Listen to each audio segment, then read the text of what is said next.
Bom dia para todos. Nossa galera nos deixou sozinhos hoje. Só a Anja que não me deixou. O Gessé e a Ana estão no Chile, estão voltando. A Carol e o Nicolau estão em Arraial do Cabo. A Ariane e o Moisés estão em Estreito. Sobrou nós. Mas Deus tem dado graça, amém?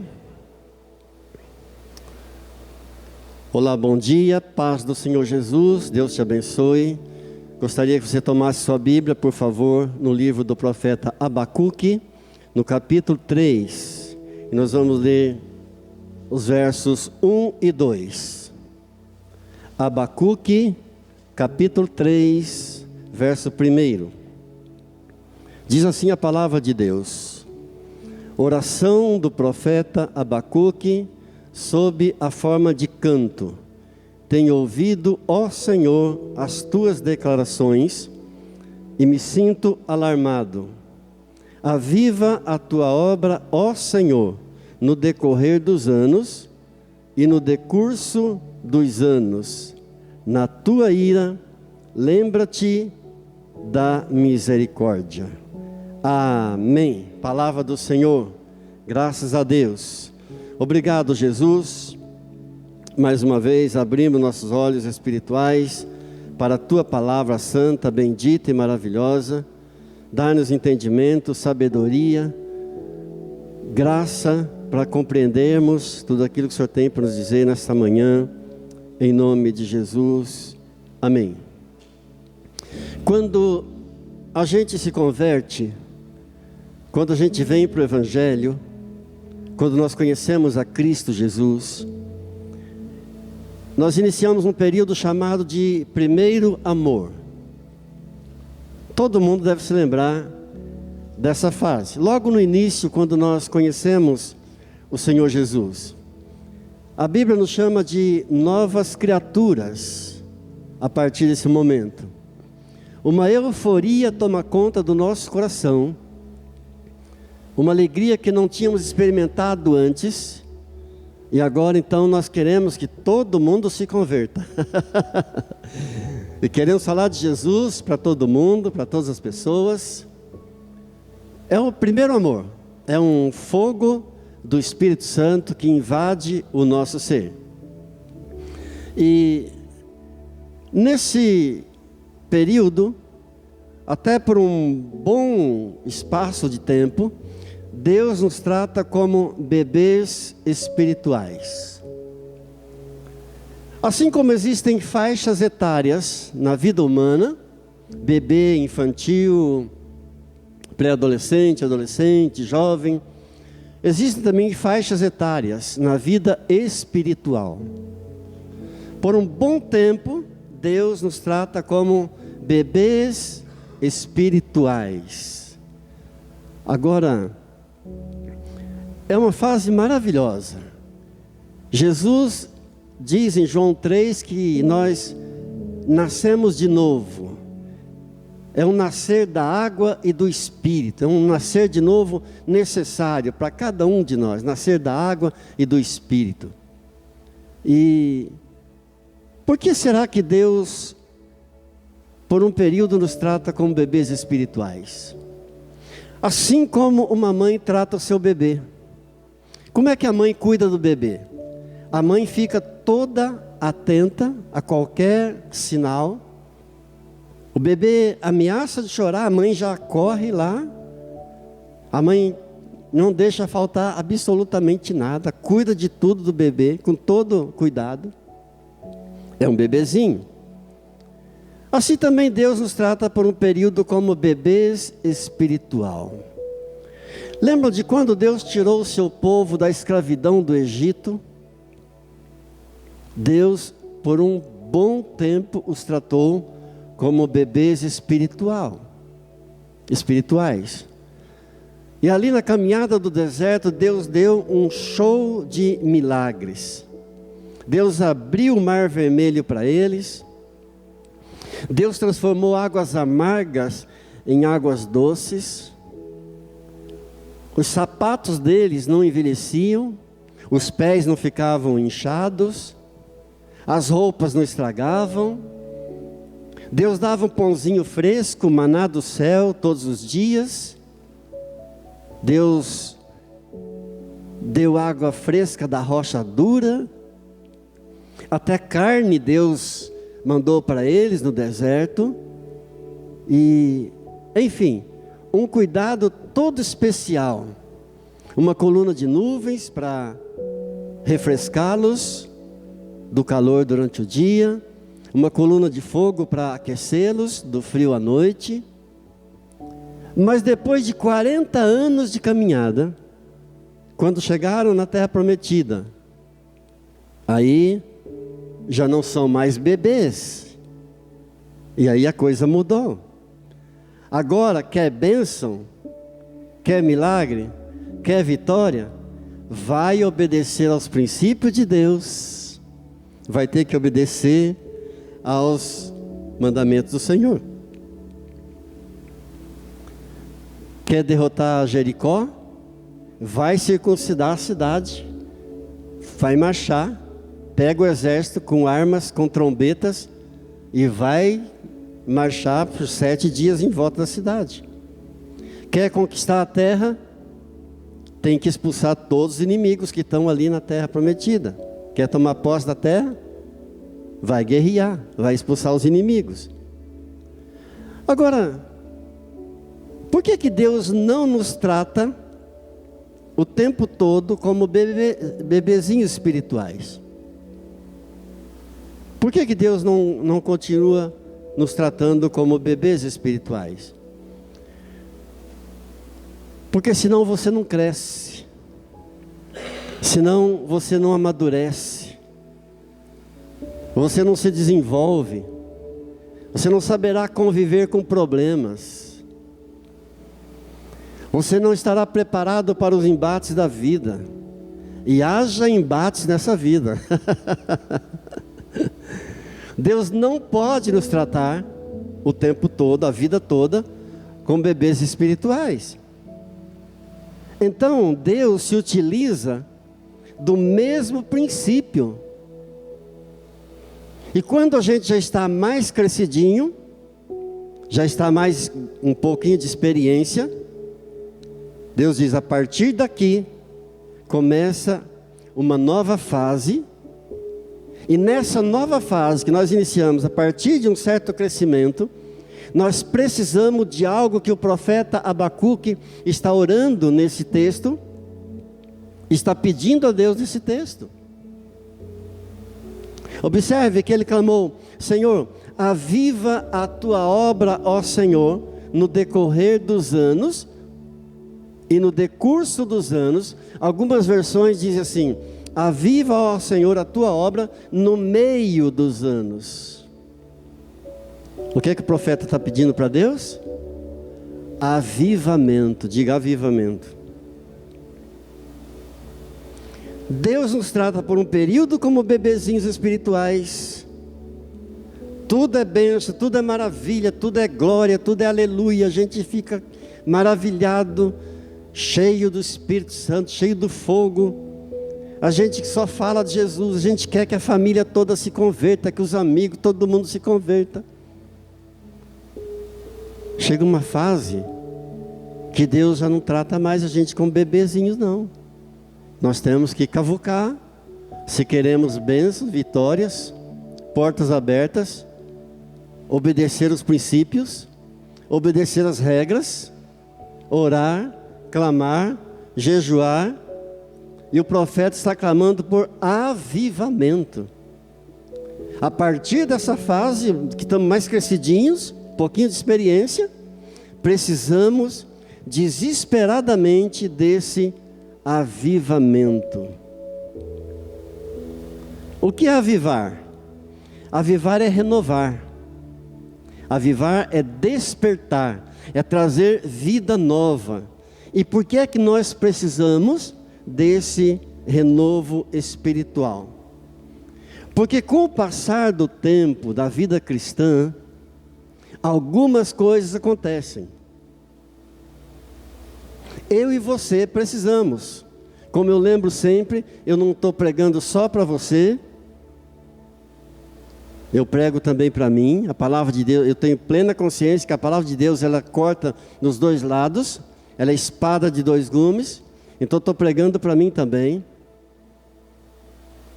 Por que é que nós precisamos desse renovo, desse avivamento espiritual todos os dias? Porque no passar do tempo da vida cristã, algumas coisas acontecem, ou algumas coisas podem acontecer. Por exemplo, um desânimo. Um desânimo faz com que você não sinta mais prazer nas coisas de Deus. O desânimo faz com que a pessoa não tenha mais prazer em estar na igreja. Vem um cansaço. Não tem mais prazer em meditar na palavra de Deus. Não tem mais prazer em orar. Não tem mais prazer em congregar. E alguém poderia dizer assim: ah, pastor, mas comigo não. Comigo não. Isso comigo não vai acontecer de jeito nenhum. Então eu gostaria de lembrar você que os grandes personagens bíblicos tiveram seus momentos de desânimo. Moisés, por exemplo, o grande libertador de Israel, diz a palavra de Deus no livro de Êxodo, que em determinado dia, ele parou tudo, falou para Deus assim: Deus, chega, basta para mim, estou cansado, não dou conta desse povo, se é assim que o Senhor me trata, então me mata de uma vez. Moisés. Elias, o grande profeta Elias, fugiu para o deserto, desanimado, em profunda depressão, pediu para Deus também a mesma coisa: Deus, me mata, tira minha vida, não sou melhor do que meus pais. O apóstolo Paulo, quando chegou na Ásia, em 2 Coríntios, capítulo 1, verso 8, diz que ele perdeu o ânimo, perdeu a esperança, até da própria vida. Pedro, quando desanimado, voltou a pescar. Deixou o ministério, deixou os amigos e voltou para a pescaria. Agora, só que nenhum deles tirou a sua própria vida. Deus reavivou cada um deles, Deus restaurou, e o propósito de Deus na vida de cada um desses homens de Deus foi cumprido. Amém? Nenhum tirou a própria vida, Deus restaurou cada um deles, e o propósito de Deus na vida deles se cumpriu. Uma outra coisa que acontece, ou pode acontecer, a caminhada com Deus virá um ativismo religioso. Pastor, o que é isso? É quando a pessoa começa a focar só nos problemas,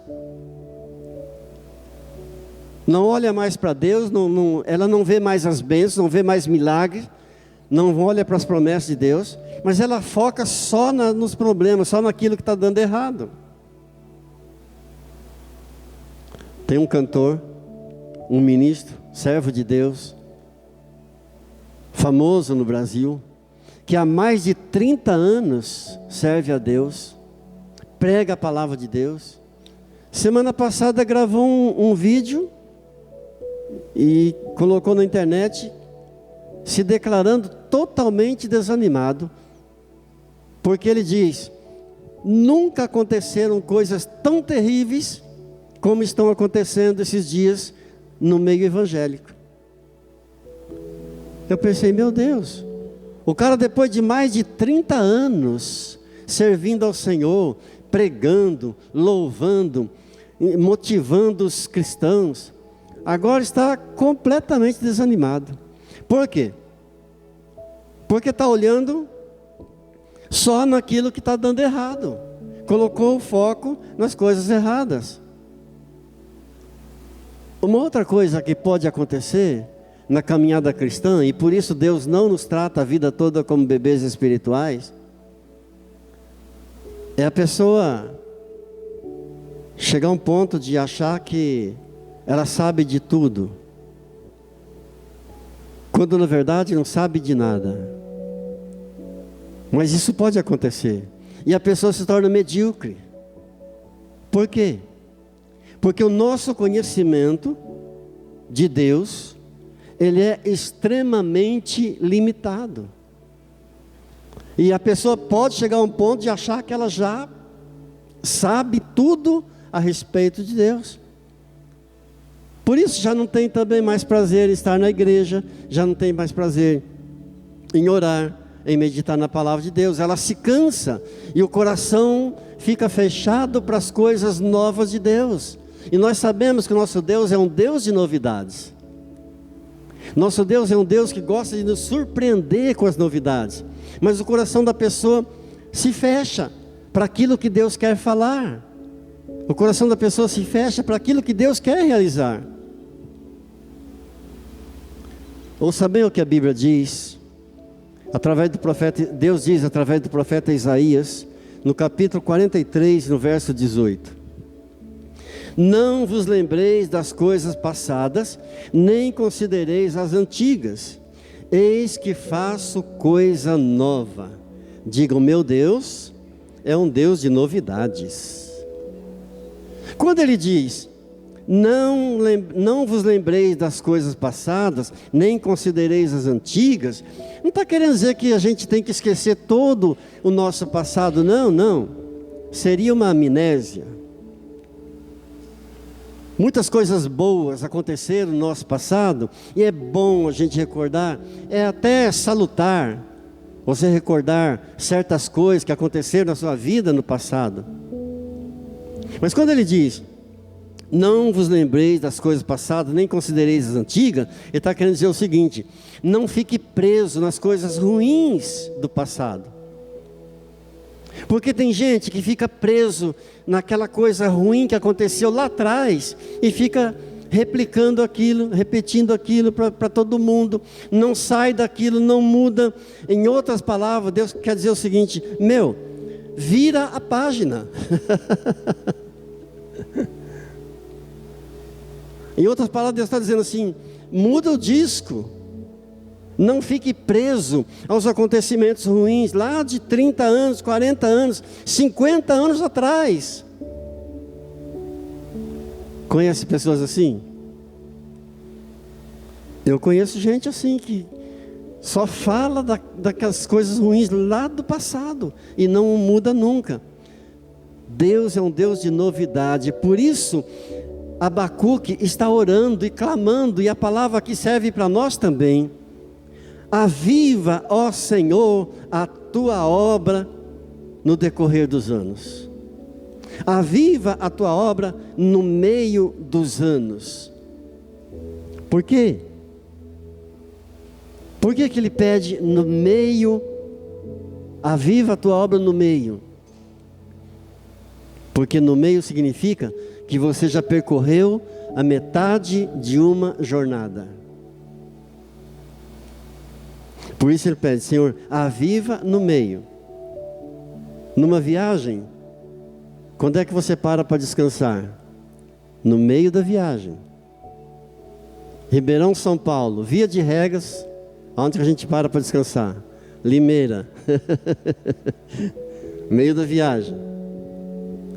O meio é um lugar de decisão.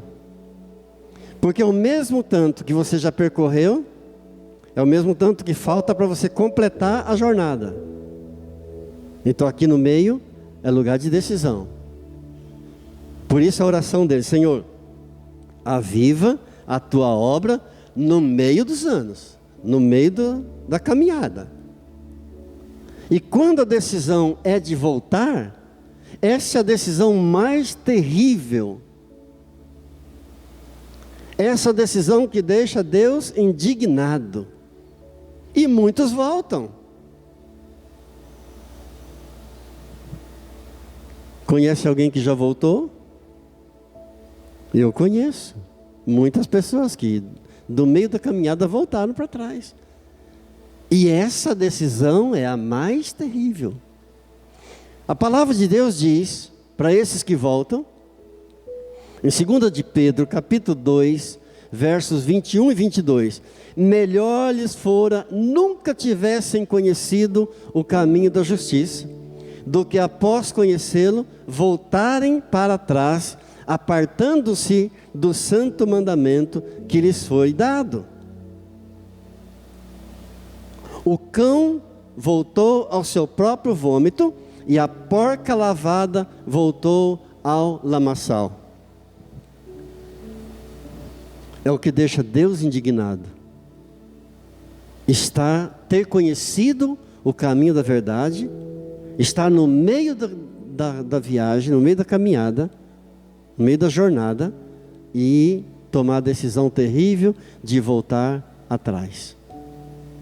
Falsos mestres, que se declaravam cristãos, mas que o cristianismo deles era uma coisa muito superficial. Queres apenas dizer que é cristão, não significa muita coisa. Aliás, não significa nada. Apenas dizer que é crente em Jesus, só uma mudança externa, meramente, não quer dizer nada. Uma mudança externa não significa que o coração foi mudado, que o coração foi transformado. É preciso que o interior seja transformado. Quando o interior é mudado e transformado, a transformação, a mudança externa, ela é verdadeira, ela é sincera, não volta atrás, não retrocede. Lá em Hebreus, a Bíblia nos diz, no capítulo 10 de Hebreus, nos versos 38 e 39, o meu justo viverá pela fé, e se retroceder, isso quer dizer que é possível voltar atrás, é possível retroceder. O meu justo viverá pela fé, e se retroceder, nele não se compraz a minha alma. Deus está dizendo, a minha alma não tem prazer mais naquele que retrocedeu. E essa palavra joga por terra a teologia da predestinação. A predestinação ensina que uma vez que a pessoa foi salva, ela não perde a salvação nunca mais. É uma doidura isso. Porque entreguei minha vida para Jesus, fui salvo, agora eu posso fazer da minha vida o que eu quiser? Que não perco mais a salvação? A Bíblia está dizendo, o meu justo viverá pela fé, e se retroceder, nele não se compraz a minha alma. Amados, a vida cristã, ela é dinâmica. Caminhar com Deus é gostoso por isso. A vida cristã é dinâmica, nós precisamos desse avivamento diário. Eu preciso, você precisa desse avivamento diário, para não retroceder, para não parar, para não desanimar. Por que estamos aqui? O que é que viemos buscar aqui? Avivamento, para não desistir, para prosseguirmos a jornada até alcançarmos a coroa da vida.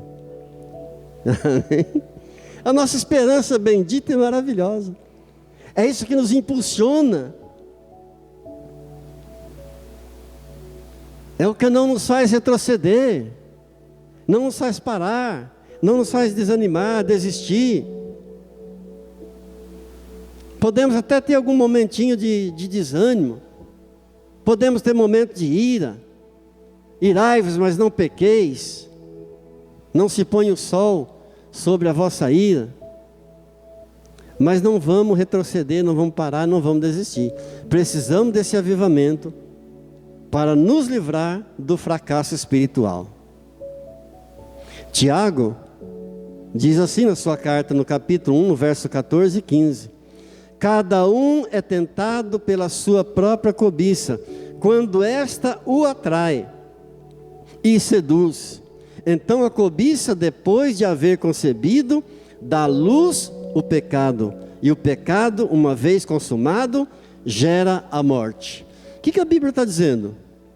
Que a tentação não é pecado. A tentação não é pecado, mas ela é um sinal de alerta. A tentação é como o sinal, o semáforo com a luz amarela.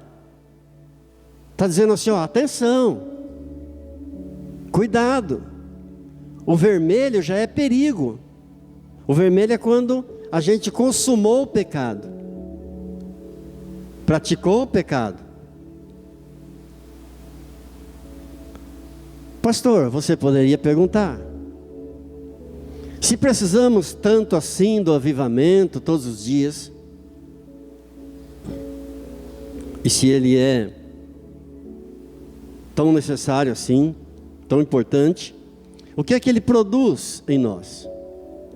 Bem, além de produzir novidades, ele vai produzir uma reciclagem espiritual. Reciclar, você sabe, é reutilizar, é tornar útil novamente, tornar ativo de novo. Em Gênesis 1, primeiro versículo da Bíblia, diz que no princípio criou Deus o céu e a terra. Só que Deus não cria porcaria. Tudo que Deus faz é perfeito, é lindo, é maravilhoso. Como é que está a situação da terra hoje? Olha para a terra hoje. Estado desanimador. Está estragada pelo homem. Mas, olha que promessa maravilhosa. Apocalipse 21, verso 1 diz: eu vi um novo céu e uma nova terra, pois o primeiro céu e a primeira terra já passaram. Amém? E essa expressão, um novo céu e nova terra na Bíblia, simboliza todo o universo. Olha que promessa linda.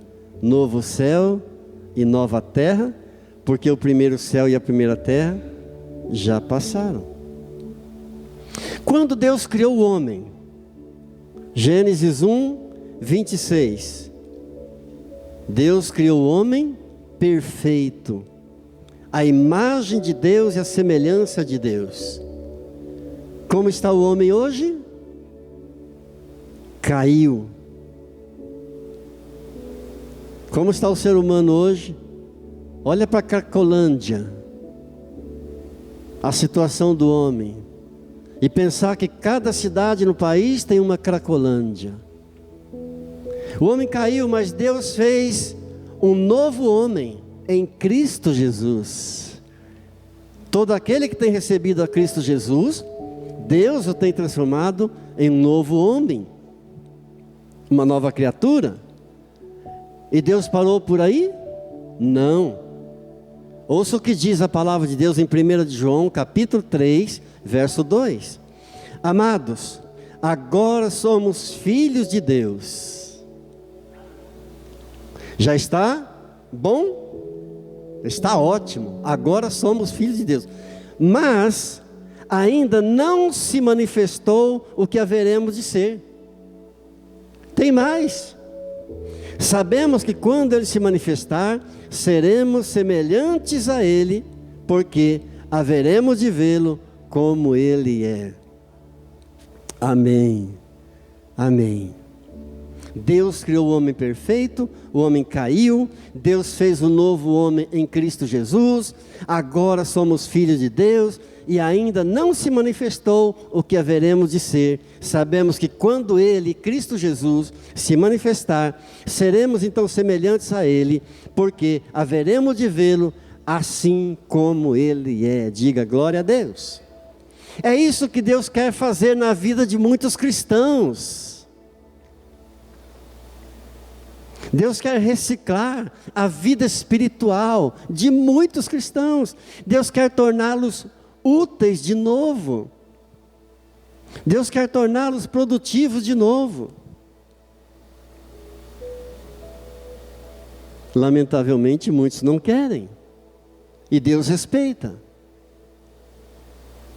Deus não quebra princípios. Se Deus não respeitar aquele que não quer, Ele estaria quebrando o princípio do livre-arbítrio. O que mais? Pensar um pouquinho mais com você. O que mais que o avivamento, que nós tanto precisamos diariamente, produz em nós? O avivamento corrige em nós áreas que são vulneráveis. Todos nós temos pequenas áreas vulneráveis em nossa vida. Vou dar um exemplo prático de uma casa que tem lá o seu encanamento. Pensa num pequeno furinho em um cano de água. Um furinho de nada, uma gotica de nada. Aquele pequeno furo é capaz de destruir parede, destrói parede, pisos, azulejos, por causa de um pequenino furo. De repente tem algo em nós que nós precisamos fazer morrer. De repente tem alguma área em nós que é um pequeno furo de um cano que é preciso morrer e está mais vivo do que nunca. Ouça bem o que diz a palavra de Deus em Colossenses, capítulo 3, verso 5. Fazei morrer a vossa natureza terrena, prostituição, impureza, paixão lasciva, desejo maligno e avareza, que é idolatria. Note, fazei morrer a vossa natureza terrena. Tem coisa que não é Deus que tira, não é Deus que vai tirar. Nós temos que fazer morrer. Fazei morrer a vossa natureza terrena. E não adianta depois nós queremos colocar na conta de Deus, que Deus não tem nada a ver. Não adianta queremos colocar na conta do diabo, que o diabo também não tem nada a ver. Em muitas situações, nós temos que fazer morrer. É ordem de Deus para nós. Faça morrer isso na tua natureza humana. A Bíblia diz que a carne é fraca, mas a gente pensa que ela é forte. A Bíblia diz: vigiai e orai, mas a gente nem vigia e nem ora. Ouça bem o que diz a palavra de Deus em 1 Coríntios, capítulo 6, no verso 18. Fugi da impureza. Não é Deus que vai me tirar da impureza. Eu tenho que fugir. É ordem de Deus. Fuja da impureza. Às vezes a pessoa pensa assim, ou diz assim: um dia eu vou ficar livre disso, se Deus quiser. Se Deus quiser, não. Deus quer. Mas é você que tem que fugir. Fugir da impureza. 2 Timóteo 2,22 diz assim: foge dos desejos da mocidade. Eu tenho que fugir. 1 Coríntios 10:23. Tudo dentro da mesma temática. Todas as coisas são lícitas, mas nem todas convêm. Todas as coisas são lícitas, mas nem todas edificam. E esse versículo responde muitas dúvidas, muitas perguntas. Se o crente pode fazer isso ou não pode? Crente pode fazer isso? Crente pode fazer aquilo? Todas as coisas são lícitas, mas nem todas convêm. A pergunta é, quando eu faço uma pergunta assim: eu posso, como crente em Jesus, eu posso fazer isso? Se não há um versículo específico para aquilo na Bíblia, eu devo fazer a pergunta: convém que eu faça isso? Isso me convém? Teremos a resposta. Não teremos mais nenhuma dúvida. O avivamento produz amor. E essa é a principal identidade do cristão. É o amor, porque o amor vai produzir misericórdia. A misericórdia é fazer o bem para aquele que não merece. Isso é misericórdia. O amor, além de produzir misericórdia, ele vai produzir também o perdão. Se não houver amor, não vai haver misericórdia. Se não houver misericórdia, não vai haver perdão. Por isso que o amor é a principal identidade do crente em Jesus. Segundo aos Coríntios, no capítulo 2, no verso 10, diz assim a palavra de Deus: a quem perdoais alguma coisa, também eu perdoo. A quem perdoar alguma coisa, a esse eu também perdoo. Tem cristão vivendo de mal com outro cristão.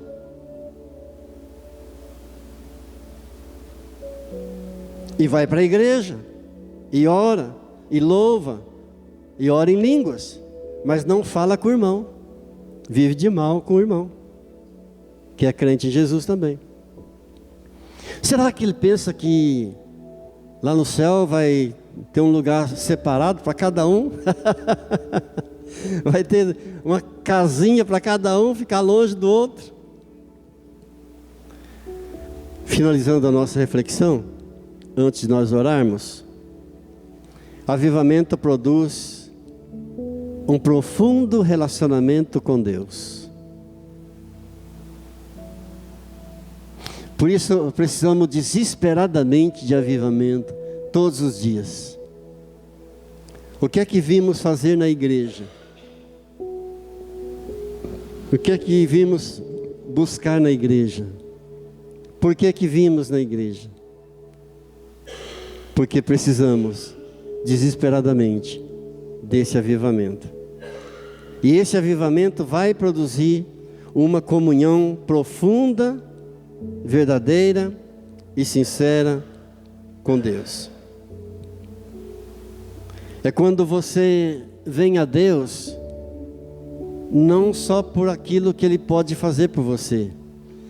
É quando você vem a Deus unicamente porque Ele é Deus. Você não vem a Deus porque Ele pode te ajudar.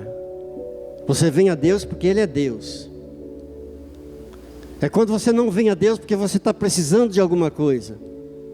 É você vem a Deus porque Ele é Deus. Você reconhece que só Ele pode preencher todo vazio, toda lacuna do teu coração. Queridos, pensa comigo, por que que existem muitos crentes frustrados, mesmo dentro das igrejas?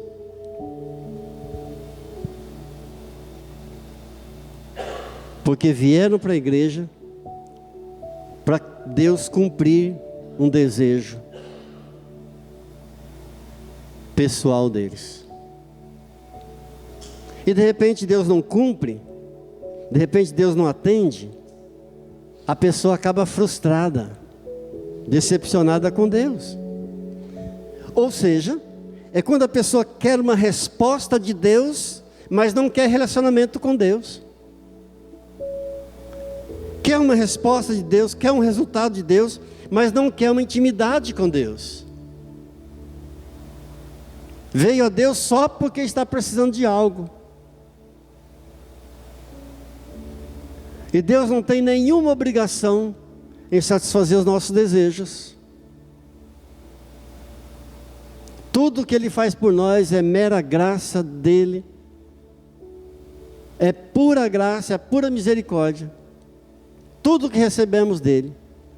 Ele não tem nenhuma obrigação em responder aos nossos caprichos, em atender nossos desejos. Que Deus nos ajude. Que Deus nos ajude a buscá-lo cada dia mais, esse avivamento. Não apenas porque estamos precisando de alguma coisa, mas porque queremos conservar essa comunhão, essa intimidade, esse relacionamento profundo com o nosso Deus, com o nosso Senhor. Amém. Curvemos então nossas cabeças em oração a Ele. Sei que em algum ponto Deus falou com você. Agora é o momento de você falar com Deus, de você orar. Querido Deus, querido Pai, tributamos a Ti nesta manhã toda a honra, toda a glória, toda a nossa adoração, toda a nossa gratidão, por tudo que somos e por tudo que o Senhor tem feito em nós. Porque tudo que recebemos do Senhor é graça, é misericórdia do Senhor sobre nós. Pai, venha sondar nosso coração. Livra-nos, ó Deus, do desânimo espiritual, do ativismo religioso. Não queremos servir ao Senhor por obrigação, não, mas com amor, com alegria, com liberdade, com gratidão no coração. Livra-nos, ó Pai, do cansaço espiritual. Ajuda-nos em nossas fraquezas. Tenhamos prazer em estar na casa do Senhor, como o salmista declarou. Alegrei-me quando me disseram, vamos à casa do Senhor. Ó Pai, ajuda-nos a não perdermos o hábito da oração, da meditação na Bíblia. Ajuda-nos, ó Deus. Faz uma reciclagem, ó Deus, em nós, cada dia. Sonda o nosso coração, Espírito Santo. Vê se há em nós alguma área vulnerável, em que precisamos consertar com o Senhor. Ajuda-nos, ó Deus, a perdoar os ofensores, aos que nos maltrataram, aos que nos magoaram, que nos ofenderam. Ajuda-nos a usar de misericórdia. A Tua palavra diz, a quem nós perdoarmos, também o Senhor nos perdoará. Ó Pai querido, inunda o nosso coração de amor, porque havendo amor haverá também misericórdia, havendo misericórdia haverá também o perdão, e viveremos livres para o Senhor, alegres na casa do Senhor. Muito obrigado, Pai querido. A Ti a honra, a glória, o poder e o louvor para sempre. Amém. Amém. Eu vou encerrar o vídeo, depois nós vamos orar um pouco mais e apresentar os dízimos e ofertas ao Senhor. A graça do Senhor Jesus, o amor do Pai e a comunhão do Espírito Santo seja sobre a tua vida, sobre a tua casa e a tua família, hoje e sempre. Amém.